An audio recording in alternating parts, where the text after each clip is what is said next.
ang ating mga kaibigang senador na kayo ay lumalapit din sa mga district at party list congressman para humingi ng tulong tuwing kayo ay tumatakbo bilang senador. Sana wag niyong kalimutan na kabahagi po kami ng inyong panalo. Mr. Speaker, instead of attacking us, we ask our friend in the Senate to work hand in hand with the House of Representatives in accomplishing our mandate from the electorate by making meaningful laws toward the development of our country. To Madam Senator Amy Marcos, hindi po ba kayo natutuwa ng inyong kapatid ay presidente ng Republika ng Pilipinas? Also, the family of former President Rodrigo Duterte, hindi po ba kayo natutuwa na si Vice President Sara ay katuwang ng ating Pangulo bilang pangalawang Pangulo ng Republika ng Pilipinas? Iwasan natin ang bangayan. Iwasan natin ang hindi pagkakaunawaan. Tayo ay magkaisa. Isulong ang bagong Pilipinas na gusto ng ating Pangulong Bongbong Marcos Jr. Once again, Mr. Speaker, on behalf of Elisali Co, the party list coalition president, we stand solidarity with our Speaker Ferdinand Martin Romualdez and we support the efforts of our President Bongbong Marcos Jr. in his advocacy of Bagong Pilipinas.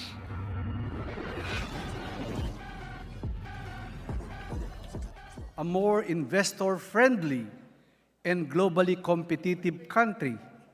This initiative, in support of President Ferdinand R. Marcos Jr.'s agenda, was conducted with the utmost legal and procedural integrity. We have no involvement in the signature drive to amend the Constitution, and it was, in fact, initiated by a private organization. We, however, respect the people's initiative as it clearly manifests the essence of our country's democratic process. Mr. Speaker, my dear colleagues, in the face of these unfounded indictments, the Speaker has bravely defended the integrity and honor of the House of Representatives. Yet, he continues to call upon our honorable members to be discerning while observing mutual difference to a co-equal legislative body. Through House Resolution number 1562, not only do we express our support to the leadership of the Speaker, but we likewise reaffirm our commitment to the principles of respectful dialogue and adherence to inter-parliamentary courtesy. We stand as one as House, one voice, rejecting divisiveness and dedicating ourselves to the pursuit of harmony and cooperation between our legislative. Both houses of Congress share the noble purpose of crafting a better future for our nation. It is with this shared responsibility that I call upon everyone to stand together as one and reaffirm our commitment to work for the betterment of the Filipino people. Now, it is the time for us to unite and address these challenges. I implore you to support the adoption of this resolution with a sense of urgency and in the spirit of unity. Let us defend the integrity of our institution. Give our full, unwavering support to the Speaker and ensure that we continue to serve the people with the honor and dedication they deserve. Let us move forward with dignity. Respected members of the House and valued citizens of our nation, today, as the leader of the National Unity Party, I address this august body to voice our steadfast support for the resolution that stands as a bulwark against the recent actions of the Senate against its co-equal legislative chamber in our country. This resolution symbolizes our unwavering commitment to uphold the sanctity and autonomy of the House of Representatives.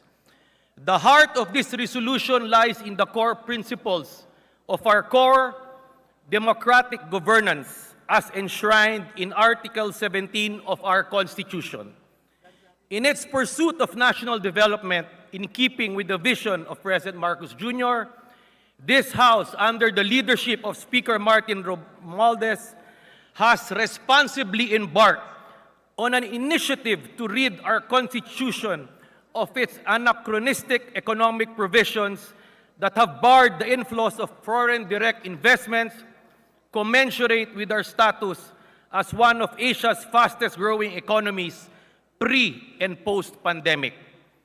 The passage of resolution of both houses number 6 is a crucial step towards this endeavor, reflecting our collective resolve to steer our nation towards a more vibrant and prosperous future. As this happened, our country witnessed the initiative by people's organizations and civic groups endeavoring to gather public support for constitutional amendments. Regrettably, Mr. Speaker, though this commendable initiative from the grassroots has been clouded by severe allegations from certain senators, casting aspersions on the integrity of this House and its esteemed members who have surprisingly and unfortunately become the subject of a Senate inquiry. These public hearings, Mr. Speaker, contravene inter-parliamentary courtesy and reek of undue interference by members of one chamber in the official acts of legislators belonging to the other. In a bicameral setup, such as what we have in the Philippine Congress, respect, civility, and decorum among members of both chambers forbid legislators belonging to one body to be investigating those of the other, and more so when there is actually nothing to investigate about such peers. There is no room for such a breach in the spirit of bicameralism, as members of the Senate and the House are co-equals in our national legislature. Co-equals, Mr. Speaker. The NUP, while championing transparency and the ethos of accountability, believe that the approach adopted by senators exceeds the bounds of constructive scrutiny and ventures into the realm of undue disparagement. Such actions not only compromise the decorum expected between co-equal branches of government, but also impinge upon the honor and autonomy of this House. In these testing times, Mr. Speaker, Speaker Ferdinand Martin Romualdez has chosen wisely to remain above the fray, exemplifying astute leadership and navigating the turbulent political waters with grace and an unwavering commitment to uphold the principles of mutual respect and independence between the two legislative chambers of our Congress. United under the credo of one House, one voice, we stand in solidarity with our Speaker, repudiating baseless allegations and safeguarding the dignity and sovereignty of this institution. With this resolution, the National Unity Party affirms and reaffirms its alliance with Speaker Martin Romualdez and the legislative agenda of the President in his vision for a peaceful and prosperous nation. We vehemently object to the Senate's contentious methods which undermine not only the cooperative ethos essential for effective governance, but also erode the trust of our citizenry in the Congress in particular, and for our democratic processes in general. We advocate for a restoration of dignified discourse and a recommitment to the principles of interchamber respect and courtesy, and the continuous pursuit of a close and harmonious working relationship between the Senate and the House for the greatest good of our people.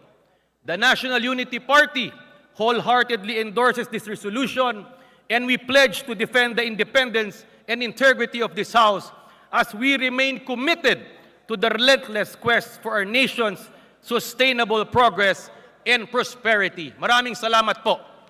Maraming salamat, Congressman Villaverde of NUP. Majority Leader, please. Mr. Speaker, I move to recognize Representative Robert Ace Barbers of the 2nd District of Surigao del Norte. Congressman. Rizaldi Isco of the Ako Bicol Party List. We strongly support the resolution expressing unwavering solidarity in support to the leadership of the Honorable Speaker Ferdinand Martin Romualdez. In upholding the integrity and honor of the House of Representatives in the face of intense assault from the Senate in violation of the principles of parliamentary courtesy and undue interference in the performance of its legislative and constituent function. Mr. Speaker, ang koalisyon po ng party list congressmen sa kamalang ito ay united at patuloy na solido ang aming paniniwala sa delirato ni Speaker Romualdez at sa kanyang mga mabubuting adikain hindi lamang para sa House of Representatives kundi maging sa bansang Pilipinas. Sa katunayan lang, makikita natin sa media na siya po ang kauna-unahang leader ng ating bansa na tumulong sa mga nasalanta ng baha sa Davao del Sur at sa Davao del Norte. Marami pa pong ganong pangyayari ng ating speaker ay siyang nangunguna sa pagtulong sa ating kapwa Pilipino. Likewise, we strongly condemn the assaults made by our colleagues in the Senate towards a co-equal branch of Congress. Ang pahayag na sinasabi ng ating mga kaibigang senador ay masakit sa amin dahil tayong mga district at party list congressmen ay mga national leaders din katulad nila. We also elected by the people just like them, at ang mandato natin bilang district at party list congressmen ay national in scope. Gusto ko rin pong ipalalahanin ang ating mga kaibigang senador na kayo ay lumalapit din sa mga district at party list congressman para humingi ng tulong tuwing kayo ay tumatakbo bilang senador. Sana wag niyong kalimutan na kabahagi po kami ng inyong panalo. Mr. Speaker, instead of attacking us, we ask our friend in the Senate to work hand in hand with the House of Representatives in accomplishing our mandate from the electorate by making meaningful laws toward the development of our country.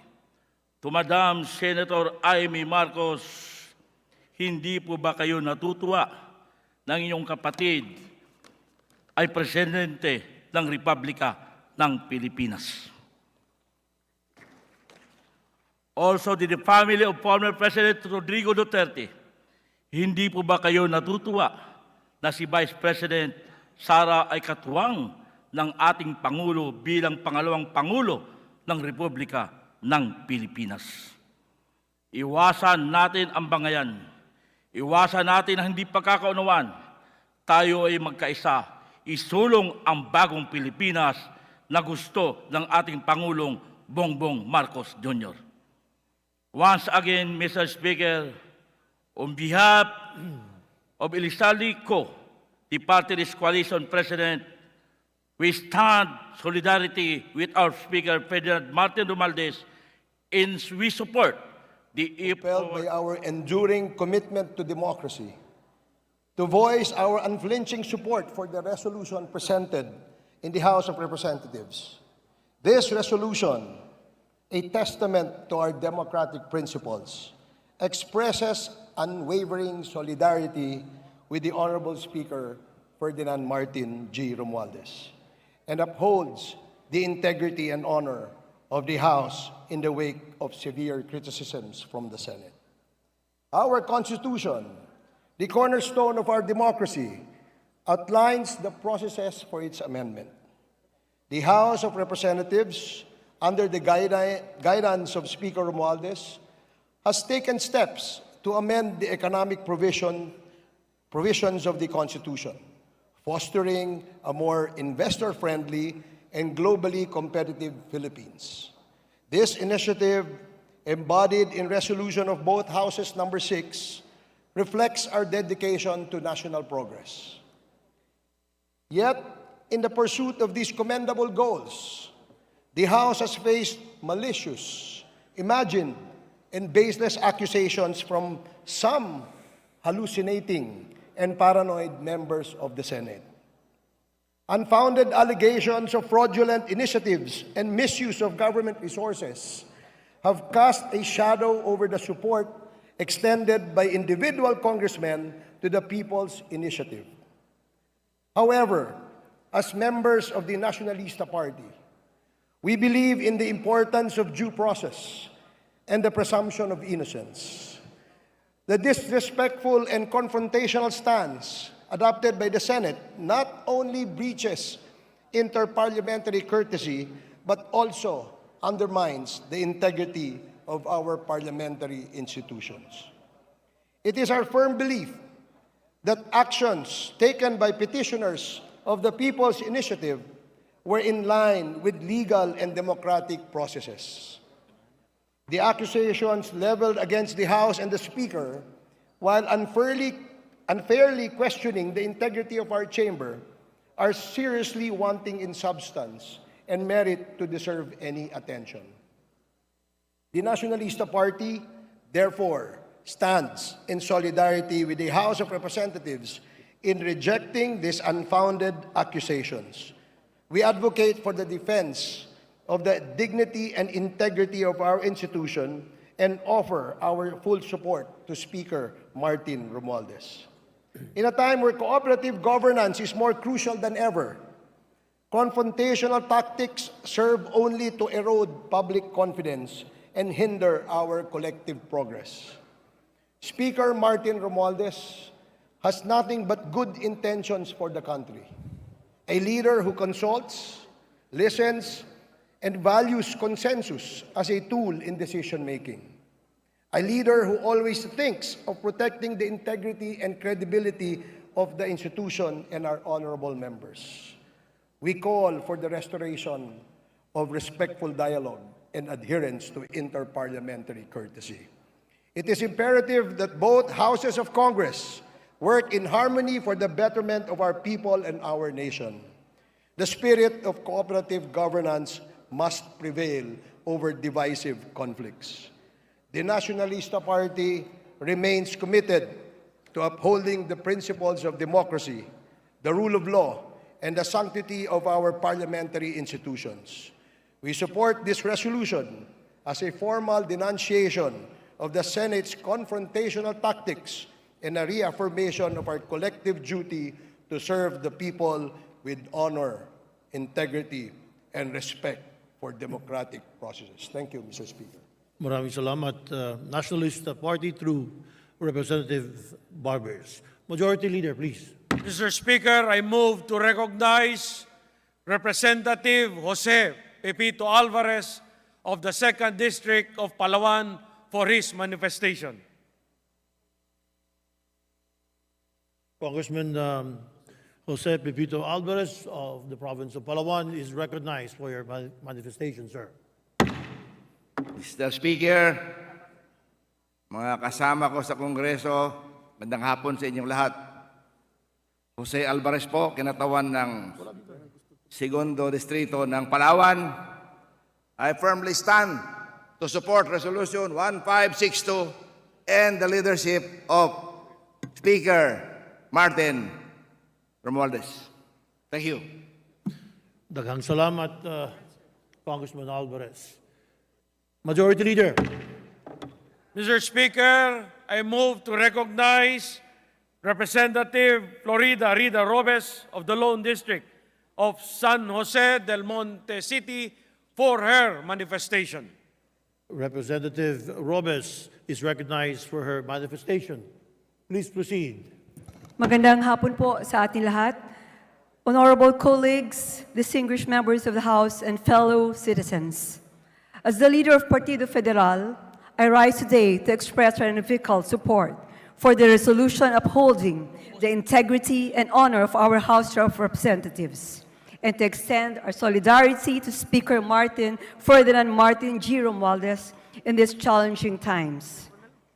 The crux of this resolution revolves around the principles of respect, cooperation, and adherence to the constitutional process. It is grounded in the spirit of constructive legislative action. As envisioned by our forefathers in the 1987 Constitution, our support for this resolution is not merely a matter of party lines or political conveniences. It is a testament to our commitment to the democratic values that underpin our nation. In recent times, the House of Representatives, under the leadership of Speaker Romualdez, took a bold step in proposing amendments to the economic provisions of our Constitution. This initiative aligns with President Ferdinand R. Marcos Jr.'s vision of a Philippines that is welcoming to investors and competitive on the global stage. Resolution of both Houses number 6, which seeks a constitutional convention, represents a critical steps towards realizing this vision. However, the path to progress is often fraught with obstacles. A recent campaign initiated by ordinary Filipinos, the People's Initiative, has faced unwarranted accusations from the Senate challenging the integrity of the House and its members. These allegations, which suggest fraudulent practices and misuse of government resources, have cast a shadow over our legislative process and led to the suspension of acceptance of signature sheets for the constitutional amendment. Partido Federal recognizes the importance of scrutiny and accountability in our democratic system. However, when such scrutiny turns into confrontation and undermines the principle of inter-parliamentary courtesy, it becomes a matter of grave concern. The Senate's approach, as it currently stands, not only challenges the integrity of the House, but also impacts the spirit of cooperative governance. Hindi po kami nakikipag-away. Our support for this resolution is rooted in the belief that respectful dialogue and mutual understanding are the cornerstones of effective governance. The unfounded accusation and confrontational tactics employed by the Senate and others are counterproductive and only serve to erode public trust in our parliamentary processes. Minsan po talagang proseso ang nagiging problema, sabi nga nila. Pero hindi naman po talaga kung ito po ay napapag-usapan. In solidarity with the Speaker and the House of Representatives, Partido Federal stands firm in rejecting these baseless allegations. We commit ourselves to defending the dignity and integrity of this institution. This resolution is a call for unity, a unity that transcends party lines and personal agendas, focusing instead on the greater good of our nation. We urge the Senate to join us in the spirit of cooperative governance. Let us work together, respecting each other's roles and responsibilities, to foster an environment where constructive dialogue prevails. Our collective aim should be the welfare and advancement of our people, and this can only be achieved through harmonious collaboration. Partido Federal fully endorses this resolution. We stand with the Speaker, we stand with the House, and above all, we stand for the principle of respect, integrity, and democratic governance. Let us move forward together, united in our principles, for the good of our nation and its people. Maraming salamat po at mabuhay po ang bagong Pilipinas. Maraming salamat, Partido Federal of Representatives His Rida. manifestation. Representative Cojanco is recognized for his manifestation. Please proceed, sir. Mr. Speaker, District 2 of Pangasinan. District 2. I'd just like to manifest that I fully support House Resolution 1562.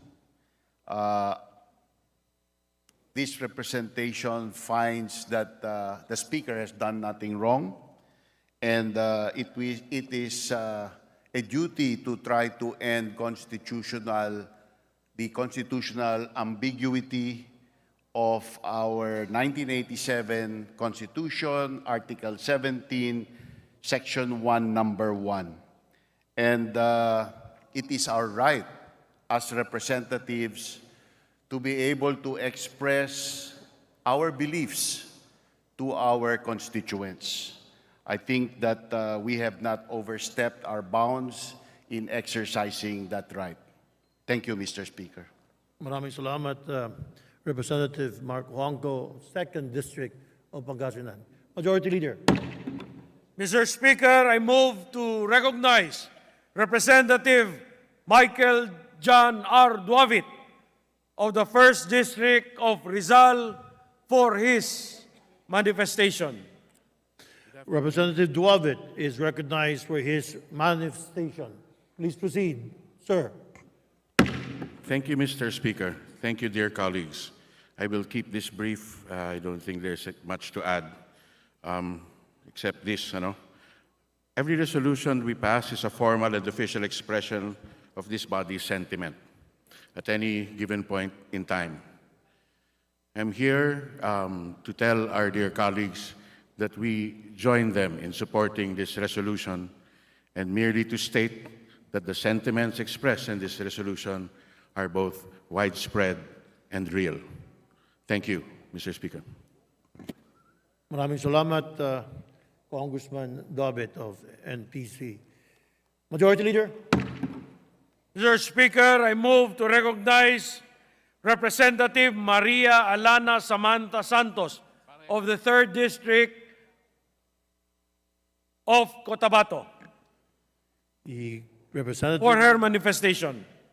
Thank you, Majority Leader. 3rd District, North Cotabato, Representative Maria Alana Samantha Santos. You recognize. Honorable colleagues, esteemed members of the House, and fellow citizens, as an officer of the Lakas CMD Party, I stand before you today to affirm my unwavering solidarity and support for the leadership of Speaker Ferdinand Martin G. Romualdez, and to defend the integrity and honor of our esteemed House of Representatives. This recent action of the Senate mark a confrontational stance and allegations against the House and its members constitutes not only a breach of inter-parliamentary courtesy, but also an undue interference to our legislative and constituent functions. Our Constitution, under Article 17, empowers us to propose amendments and revisions. In line with this, and supporting President Ferdinand Marcos Jr.'s vision for a more investor-friendly and globally competitive Philippines, our House has taken proactive steps. This includes the proposal of resolution of both Houses number 6, aiming to amend economic provisions in the Constitution that are barriers for potential investors. This resolution, reflecting our commitment for national progress, was duly passed by the House and transmitted to the Senate. The People's Initiative for Modernization and Reform Action, a private entity embarking on a separate yet parallel path, gathering signatures to amend the 1987 Constitution. Regardless, this initiative has been met with accusations from the Senate, alleging fraudulent actions and misuse of government resources. These allegations, which prompt the COMELEC to suspend the acceptance of signature sheets, are serious and demand scrutiny. However, this manner in which the Senate has pursued these allegations undermines the respect and independence that should exist between two legislative bodies. It is essential to underscore that taking criticism and engaging in constructive debate are fundamental for a thriving democracy. Nonetheless, the allegation leveled by the Senate not only challenges the integrity of our institution, but only erodes the public confidence in our parliamentary process. Such confrontational tactics are counterproductive to the spirit of cooperative governance.